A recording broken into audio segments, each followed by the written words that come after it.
नमस्कार. आज मार्गशीर्ष वद्य नवमी. महाराज गोंदवलेकर महाराजांचाच एक अभंग.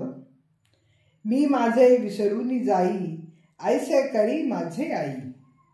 मग मी जाईन मुरून, तुझे पायी स्थिरावीन. तुम्हा जोडू दोन्ही करा, एवढे द्यावे रघुवीरा.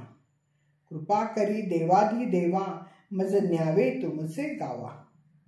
मज नको मुक्तीधन, माझे हरावे मी पण. दास म्हणे रामराया, आता येऊ द्यावी दया. श्री गोंदवलेकर महाराजांनी भक्तीसाठी सद्गुणांची आवश्यकता प्रतिपादून पुढे त्या सगुण भक्तीची परिणती निर्गुणाच्या प्राप्तीत होते असं म्हटले. भक्तीच्या 9 पायऱ्या, त्या चढून गेल्यावर परमप्राप्ती संभवते. शेवटची पायरी 9वी भक्ती, जी आत्मनिवेदन, श्री ब्रह्मचैतन्यांनी अतिशय महत्वाची मानली. पूर्ण शरणागती झाली की निर्गुण निराकार परमतत्वाची प्राप्ती होते आणि हीच अद्वैत स्थिती. श्री ब्रह्मचैतन्य त्या अवस्थेला पोचलेले सत्पुरुष होते. त्यांनी ऐहिकाला न नाकारता मानवी जीवनाशी अतूट नाते राखून संसारिक जीवन अनुभवित असता परमात्म्य प्रेमाचा त्यांनी अनुभव घेतला. श्री ब्रह्मचैतन्य महाराजांनी भक्त म्हणजे भगवंताचे होऊन राहणे, त्याला पूर्णतः शरण जाणे असं म्हटले. पूर्ण शरणागतीशिवाय भक्ती नाही असे म्हणत असताना भक्तीसाठी विषय सोडण्याची आवश्यकता त्यांनी प्रतिपादली. विषय आहे तिथे भक्ती संभवत नाही आणि भक्ती असेल तिथे विषय नाहीच असंच असेल त्यांनी सांगितलं. श्री ब्रह्मचैतन्यांनी आपल्या अभंगातून हीच भूमिका घेतली आहे. पण भगवंताला आई आणि भक्ताला बाळ मानून घेतलेली आहे. बाळ जसं आईला पूर्णपणे समर्पित असतं आणि बाळ जसं विषयांपासून पूर्णपणे मुक्त असतं, त्याचप्रमाणे भक्ताने विषयरहित अवस्थेत येऊन पूर्णतः शरण गेलेल्या आईस ममतेने परमात्मा त्याला जवळ करतो. आईच्या ममतेनेच त्याला जवळ करतो. अहंकाराचा ताठा किंवा स्वामित्व वृत्तीचा भाव पूर्णतः लोप झालेले असल्याने निरागस बालकाप्रमाणे भक्ताचे रूप होते.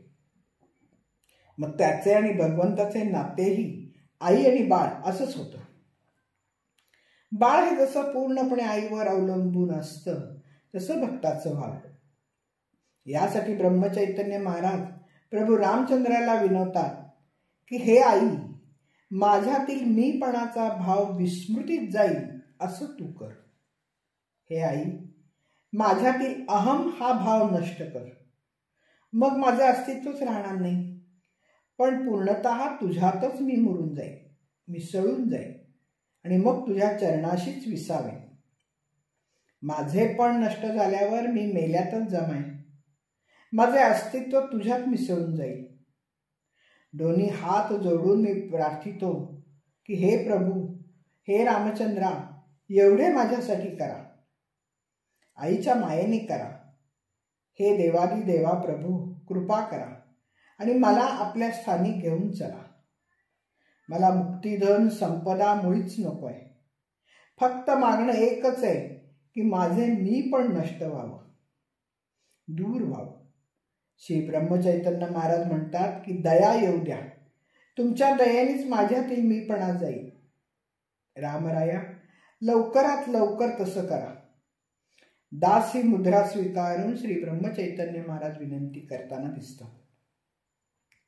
या अभंगामध्ये आईप्रमाणे असलेल्या रामाला अर्थतेने आळवून साधकाची जी उत्कटता आणि बालकाचा लढीवाळपणा असतो, त्यातून भक्तीचा सुंदर आविष्कार झालेला दिसतो. देह, बुद्धी, अहंकार, वासना ही सर्व एकच आहे. देह बुद्धी गेली तरच शरणागती येते आणि शरणागतीशिवाय भगवत प्राप्ती नाही, हे श्री ब्रह्मचैतन्यांना ज्ञात आहे. मी पण जाणे म्हणजे शरणागती. सर्व कर्तृत्व एका रामाचेच आहे ही दृढ भावना त्याची आहेच. शिवाय रामाच्या कृपेशिवाय अहंपणातून सुटका नाही. मात्र भगवंताला सर्वस्व दिले की देहबुद्धी मीपणा काहीच राहत नाही, हीच ती शरणागती, असं त्यांनी म्हटलंय.